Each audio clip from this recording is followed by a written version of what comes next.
De temible es más que nada por una cualidad que Escorpión tiene, que tiene que ver con que siempre dan la tecla.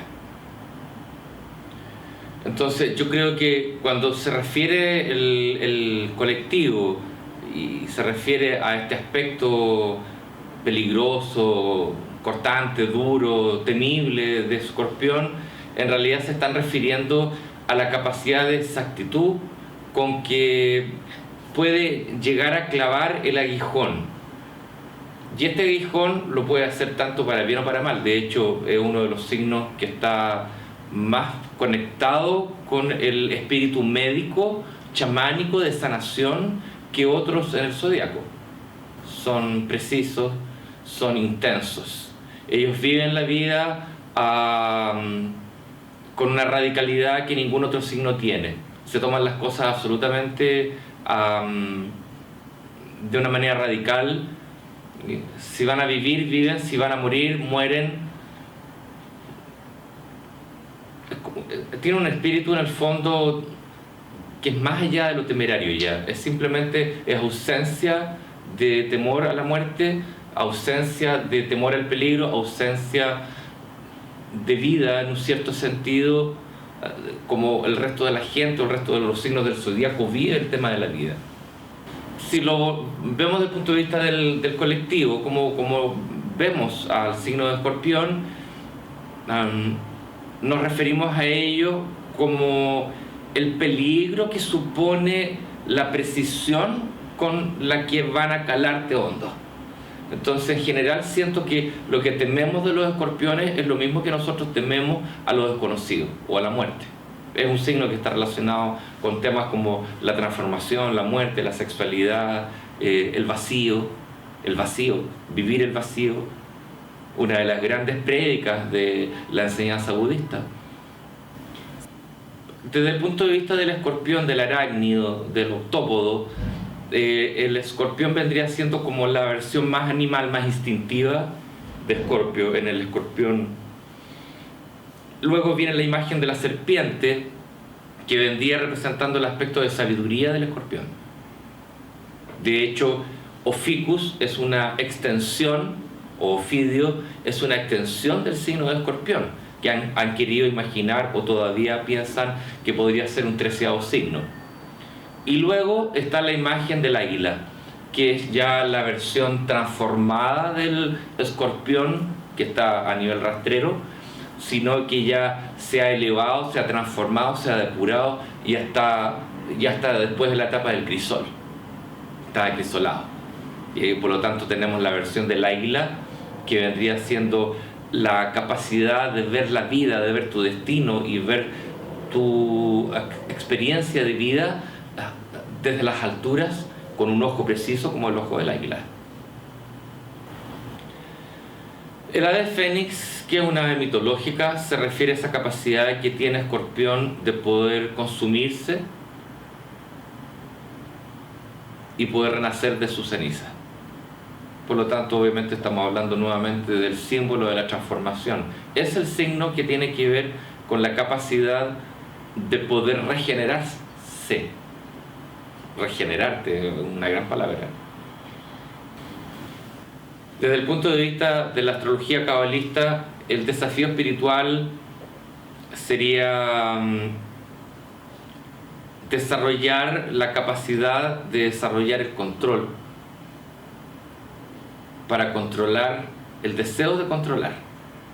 Es decir, esto es como la máxima hazaña a la que puede llegar un escorpión. Si lo logra, evidentemente estaríamos hablando de un proceso evolutivo, de un proceso de balance, de equilibrio, que es controlar el deseo de controlar. ¿Por qué? Básicamente, la pulsión que anima a un escorpión, que es uno de los signos más poderosos del zodíaco, sobre todo los de noviembre, que tienen lo mejor de todos los signos y lo peor de todos los signos, capacidad para poder realizar todo lo que ellos desean. Y esto obviamente lo aleja en algún momento dado de la posibilidad de dejar que la luz por ellos haga su pega. Por lo tanto, en general, cuando se apropian de este esquema humano, en general están siempre sujetos al control. Controlan a las personas, controlan a la familia, controlan los negocios, controlan a los operarios, controlan a Dios, controlan a todo el mundo. Entonces, evidentemente hay una dificultad enorme para fluir y dejar que el poder universal o el poder de la divinidad fluya a través de ellos. Por ello que una de las grandes tareas de ellos precisamente tiene que ver con tener a lo largo de su vida algún tipo de actividad espiritual, cual sea, pero como práctica espiritual no pueden enajenarse de ellas a lo largo de su vida, porque esto los mantiene en un riel, en un centro conectado con energía universal. En el momento en que ellos se salen de esta práctica espiritual, sea cual sea la que ellos deciden tener, en ese momento ellos están controlando la energía. Y por lo tanto, como sienten que esta energía se va a agotar porque estáis desconectados de esta energía, empiezan a chupar energía del medio ambiente, o de la pareja, o de la familia, o del sistema, porque controlan la energía. Son tan magnéticos que caen en el lado del vampiro de Drácula. La mirada fija es un rasgo muy natural. La nariz aguileña es muy normal verlo. Las cejas espesas, profundas, fuertes, potentes. El pico de viuda, que es una salida del cabello, puede tener entrada acá, pero esta entrada acá, este naciente del cabello, que simula el rostro del halcón, del águila. Por lo tanto, obviamente, aquí siempre vamos a encontrar similitudes entre los animales y los signos del zodiaco. Para diferenciarlo de los escorpiones del mes de octubre, en que más bien su trabajo ahí tiene que ver con la indecisión. En el caso de la gente de noviembre, de los escorpiones de noviembre, el tema más central es el tema del control. Les cuesta soltarlo, es la gran batalla o tarea de su vida, aprender a soltar el control. Volvemos nuevamente al tema del desafío espiritual. Cuando un escorpión llega a controlar, su deseo de controlar es porque en realidad uno está practicando espiritualmente su vida con alguna herramienta espiritual, ha logrado zafar del control, ha logrado entregar el poder al poder universal, para que el poder universal lo administre por él y se lo mande en la forma que la luz considere que es pertinente, en el momento en que lo considere pertinente y en la dosis que lo considere pertinente. Marte es el planeta regente de Aries y también es regente de Escorpio en la astrología medieval antigua también, y sigue siendo todavía operativo porque es un planeta personal. Por lo tanto, Escorpio va a tener una versión más humana, más personal, y otra más transpersonal o espiritual y elevada, que vendría siendo la octava superior, que es Plutón. En ese sentido, Plutón vendría siendo análogamente la glándula pineal. Si la desarrollamos en el árbol de la vida, vamos colocando los planetas. Por ejemplo, por dar un ejemplo, el brazo izquierdo es marciano, el brazo derecho es jupiteriano. La pineal, la coronilla, el chakra coronario está regido por Plutón, que es el sombrero de los 1000 pétalos de Buda. O sea, ahí estamos hablando de que en realidad se abrió el chakra coronario. Y ese escorpión ya está operando ya en un nivel de una octava superior y evidentemente está haciendo lo que tiene que hacer. Hay una gran diferencia entre un escorpión que suelta el control y el que no lo suelta.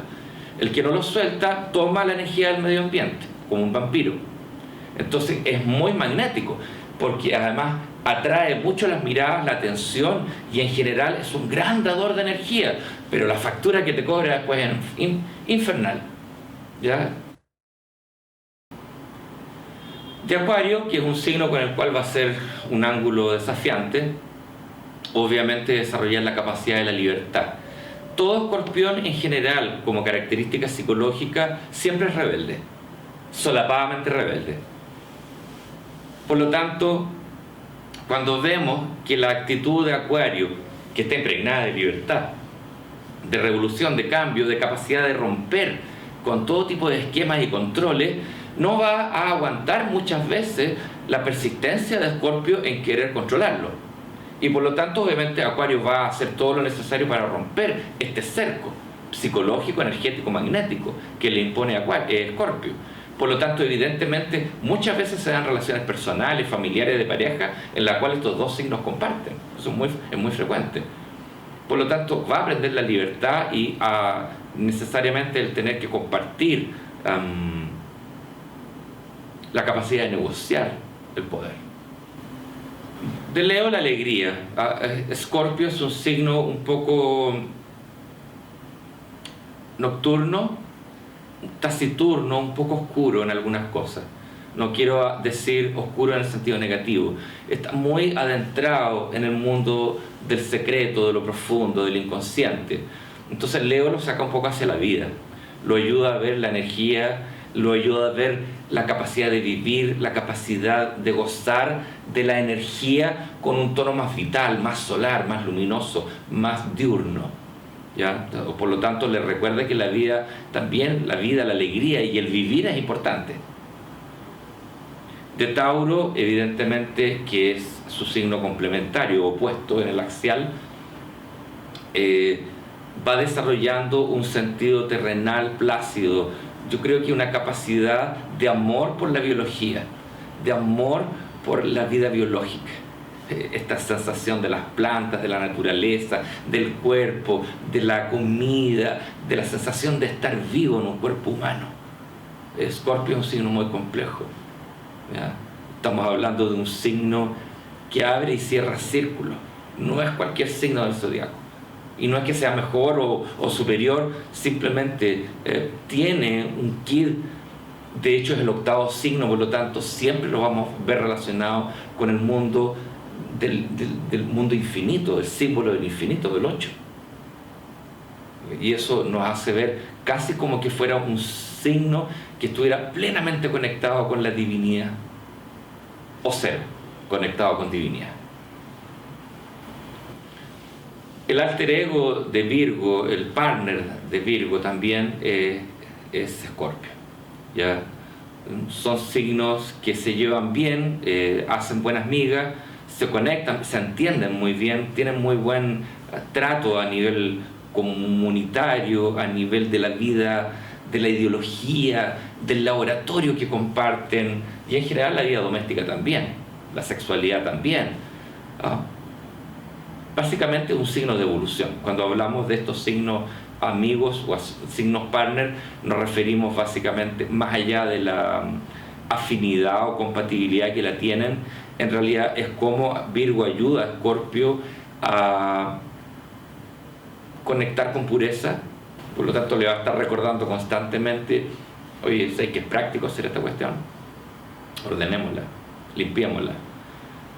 Escorpio es un signo, al igual que Virgo, que viene con una misión kármica de limpiar. Por eso vienen con estas herramientas. Por eso Escorpio puede soportar tanta presión en su vida. Que si no, ¿cómo? ¿Cómo se transforma el carbón en diamante? A toda persona que le toque compartir con un escorpión familiarmente, por ejemplo, o en términos de pareja, o una amistad muy estrecha, normalmente todo escorpión va a hacer pasar por una especie de nigredo o de proceso de transformación o de muerte, de descomposición en algún proceso. No quiero decir que va a tomar un arma y lo va a eliminar, simplemente quiero decir que lo va a aproximar al proceso del término. Es muy natural que una persona que conviva con un escorpio se vea enfrentado a cerrar ciclos profundos en su vida, por la determinación que tiene. De ahí viene el antiguo cuento del sapo y el escorpión, ¿no?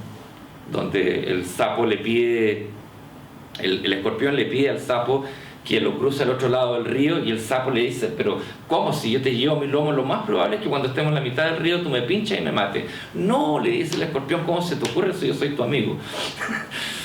Y dicho y hecho, lo convence, y al final van en la mitad del río y el escorpión inevitablemente lo pincha y lo mata. Pero yo te dije que me iba a pinchar. Está bien, le dice el escorpión, porque no lo puedo evitar. No existe el bien y el mal en términos... podemos hablar de energías destructivas y de energías edificantes.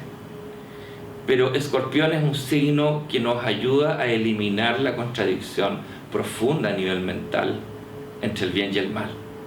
Hay cosas que son muy relativas, como si acaso un escorpión, por ejemplo, te hace ver el lado más oscuro de tu personalidad. Y uno podría decir qué malo es, qué perverso es. Pero sucede que el Escorpio lo único que hace en realidad al confrontarse con otro signo es enfrentarlo a su propia sombra, a su propia oscuridad. Y en ese sentido podemos hablar de qué maldad o qué malo, qué perverso es.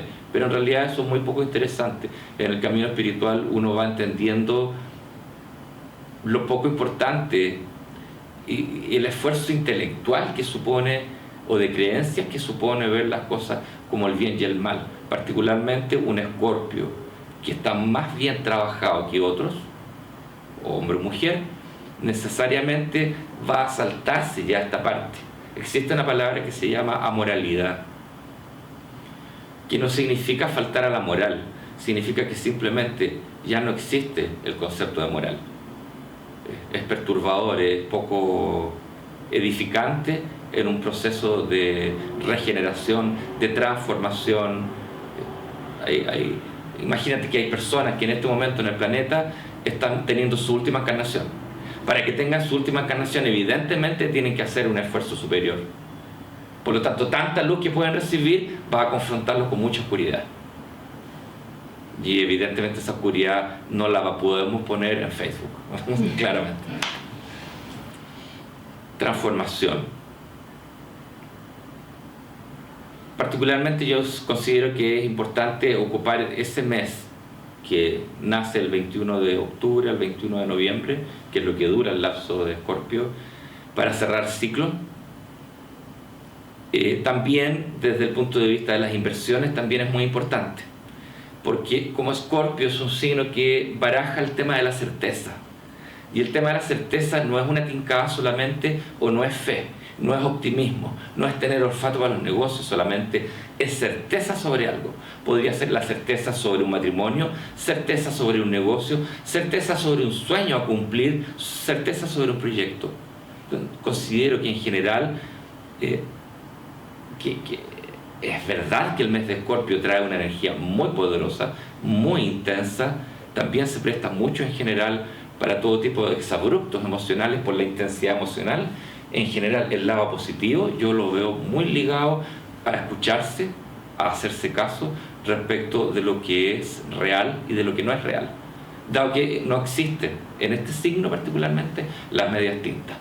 O sabes algo o no lo sabes, o tienes certeza o no la tienes.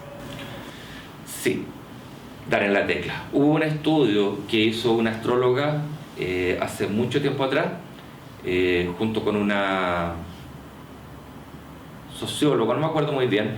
Ellos hicieron un estudio estadístico con muchas cartas astrales, cumpliendo el estándar que se necesita en ciencia para demostrar válidamente, como estadísticamente, y levantaron alrededor, creo que 250 cartas astrales a muchas personas, y llegaron a la conclusión que el signo más intuitivo del zodiaco era Escorpio, como intuición. Sabemos que hay otros signos, por ejemplo Aries, que también es intuitivo, pero el que le dan la tecla que no falla siempre es Escorpio. A Escorpio le cuesta morir. Lo vamos a explicar porque obviamente no se puede entender así. La carta del tarot tiende a apoyar al signo astrológico y el signo astrológico a la carta del tarot. Son sistemas distintos. Cuando se dice que la carta del tarot aporta al signo astrológico y viceversa, el signo al arquetipo de la carta de la muerte, en realidad lo que estamos diciendo es que a todo Escorpio le cuesta morir. Le gusta sostener el control. Puede que sea muy temerario respecto de situaciones límites parecidas a la muerte, pero no muere. Por lo tanto, la carta de la muerte lo que pretende dar a entender es lo importante, lo necesario, lo sano, que es el proceso de cerrar. Por lo tanto, la carta de la muerte se condice con el arquetipo de Escorpio, precisamente ayudándolo a eliminar un proceso, a cerrar un ciclo, a mudar de piel, a morir. Uno cree que un Escorpio puede tener cero temor a la muerte, pero en realidad le teme a la luz. Para él, eso es la muerte. Estamos viendo el conflicto entre lo humano y lo divino. Lo humano es mortal, lo divino es inmortal. Entonces, lo que tiene más miedo, aunque no lo reconozca, a pesar de que tenga toda esta carcasa de autocontrol, en realidad es precisamente al término de un proceso como humano. No porque se vaya a morir como humano, sino que porque en el fondo pierde el control. Y eso es muy fuerte y es transformador, por supuesto. Alguna vez Pablo Picasso dijo que él venía a eliminar y a matar la pintura. Yo me relaciono con la tela como si se tratara de una navaja, él hablaba, ¿ya? Y de hecho eso es lo que hizo con la pintura. Cuando los antecesores de él empezaron a seguir con el impresionismo, él se dio cuenta que la pintura iba de mal en peor. Y por lo tanto dijo, hay que matar la pintura para regenerarla. Y de hecho él es uno de los artífices de la pintura contemporánea, moderna, del cubismo, junto con otros, Leyer o Gris. Por lo tanto, obviamente, cuando vemos la pintura de Picasso, lo que vemos en el fondo es una deformación de la realidad, una abstracción de realidad, que es el cubismo. Y esto obviamente mató toda una secuencia figurativa que traía la pintura y el arte. Por dar un ejemplo, de hecho, él tenía una vida endemoniada. Las amantes de él, las esposas de él pueden dar fe de lo difícil que era el hombre. Hay otros personajes también que son importantes. Martín Lutero. Aquí hay un peso pesado. Martín Lutero hace una reforma sustancial a todo el estudio de la Biblia, acerca la Biblia al pueblo. Permite con la reforma que él impulsa que todos puedan sacar este aparato sagrado que es la Biblia del latín y traducirlo al inglés y a todos los otros idiomas, alemán, por ejemplo.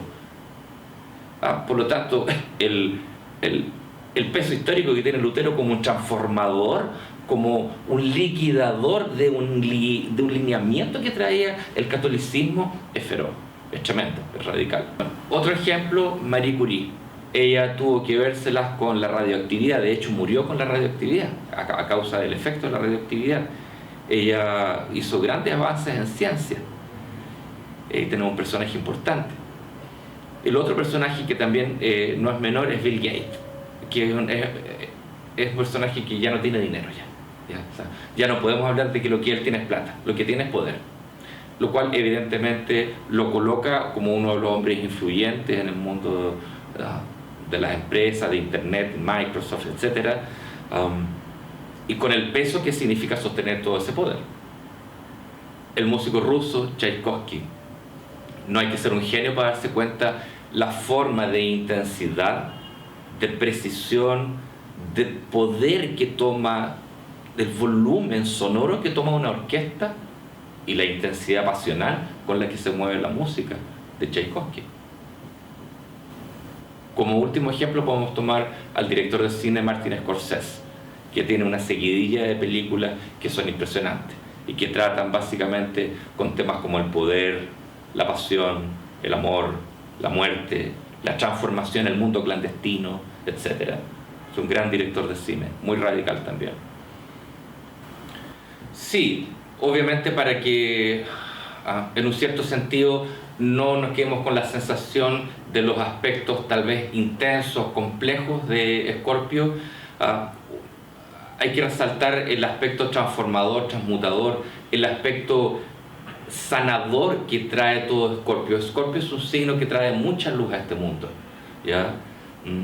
Por lo tanto, obviamente, lo que estamos viendo es un mago, un alquimista, una persona que tiene la capacidad de transformar el plomo en oro, el carbón en diamante.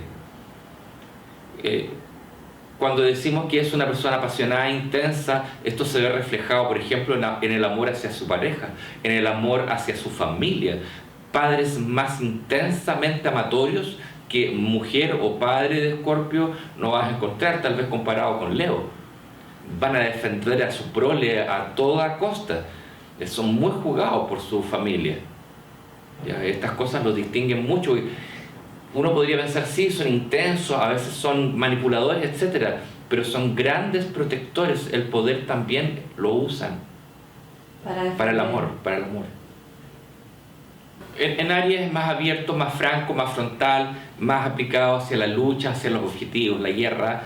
Es distinto en el caso de Escorpio, que su proceso de guerra más bien tiene que ver con la lucha con el enemigo interior. Acá hay un concepto que tiene que ver con el... demuestra un botón. Sun Tzu, el que escribió El arte de la guerra, por ejemplo, de signo escorpión, en el fondo todo el tema de él radica en cómo aprovechar la fuerza del contrario. Más que ir a hacer la guerra y destruir al otro, es observar realmente cuáles son los puntos débiles del adversario y ver cómo estratégicamente poder ganar una guerra sin disparar un solo tiro. Entonces básicamente es el secreto más escondido y celosamente guardado de un escorpión. Es un signo muy estratégico. Por lo tanto, más allá de la destrucción, de la guerra, que se asocia mucho el concepto de la guerra, tiene que ver básicamente con el enemigo interior. Entonces, cuando hablamos de la transformación, de poder convertir un cúmulo de encarnaciones pasadas en una sola vida y aprovechar esa oportunidad como una transformación única, como una oportunidad única para transformar y cortar con toda una serie de encarnaciones que traen un lastre kármico, y poder aprovechar esto como una oportunidad de redención y de transformación, es porque básicamente ya has descubierto que el enemigo está en ti. Se asocia básicamente el tema de Escorpio a la experiencia de la sexualidad. La sexualidad no tanto desde el punto de vista físico, sino desde el punto de vista de la fusión con un otro y de una fusión en un nivel espiritual. Por lo tanto, esto de los valores conjuntos es básicamente el tema de que lo mío es tuyo y lo tuyo es mío. Se pierde, ya no hay una diferenciación valórica, sino que hay una fusión de valores que se produce básicamente en el acto sexual bajo la luz. Aquí no estamos hablando del acto sexual físico, sino que estamos hablando ya de energía, porque básicamente eso es lo que realmente ocurre en el acto sexual. Puedes tener conciencia de eso o no. Espiritualmente hablando, el acto sexual, y visto desde la perspectiva cabalista, la sexualidad es luz bajando para dos, para lograr un uno de esos dos. Es Dios bajando para los dos. Así de potente.